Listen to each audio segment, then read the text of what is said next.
कुछ दिन पहले खबर ये आई थी कि बनारस के गंगा घाट में बीचों बीच एक नाव के ऊपर कुछ युवक जो है इफ्तार पार्टी कर रहे थे।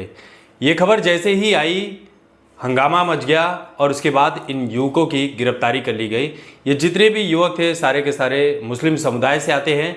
इन्होंने जो भी नॉनवेज वगैरह खाया उसकी हड्डियाँ गंगा नदी में फेंक दी। अब गंगा नदी जो है हमारे लिए माँ गंगा है और उसमें इस तरह की हरकतें करना बहुत ही घृणा वाला काम है, बहुत ही गलत काम है और जानबूझकर किया गया काम है।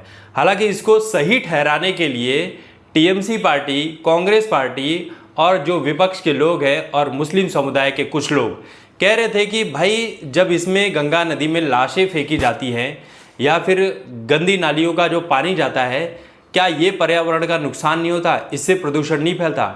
देखिए, जो चीज़ें अपने आप होती है, अब नाली का पानी बह के आ रहा है, उसके लिए सरकार ऑलरेडी काम कर रही है और बहुत कुछ काम कर चुकी है।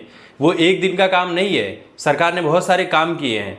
और जो लाशें फेंकने वाला काम है ये मैं भी मानता हूँ गलत है, लेकिन वो कुछ रीति रिवाज होते हैं।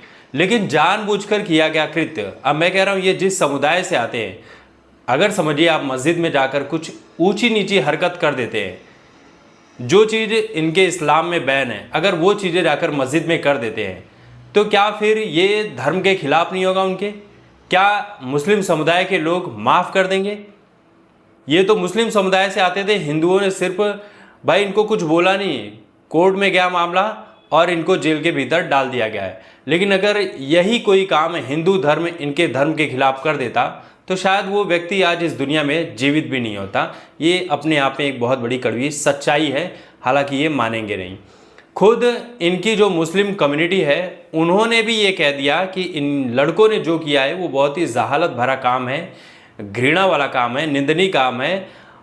इफ्तार जो है ये एक धार्मिक कार्य है, आस्था का कार्य है। इसमें आप सैर सपाटा और पिकनिक जैसी चीज़ें नहीं कर सकते हैं। आपने जो किया वो गलत है और इसके लिए आपको सज़ा मिलनी चाहिए। कोर्ट में ये सारे के सारे मुस्लिम युवक रोते रह गए, लेकिन कोर्ट ने कहा कि नहीं भैया, अब आपको जेल में रहना ही होगा। इस पूरे मामले पर आपकी क्या राय है, कमेंट करके ज़रूर बताइए।